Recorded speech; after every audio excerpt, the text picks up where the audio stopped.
అల్లూరు జిల్లా పాడేరులో ఈదురుగాలులతో కూడిన వర్షం బీభత్సాన్ని సృష్టించింది. మధ్యాహ్నం ఒక్కసారిగా వాతావరణం మారి పెద్ద ఎత్తున ఈదురుగాలులు వీచాయి.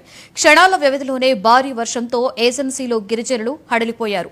పలుచోట్ల విద్యుత్ తీగలు తెగిపడ్డాయి. ఈదురుగాలులతో కూడిన వర్షానికి పాడేరు ప్రధాన రహదారి నిర్మానుషంగా మారింది.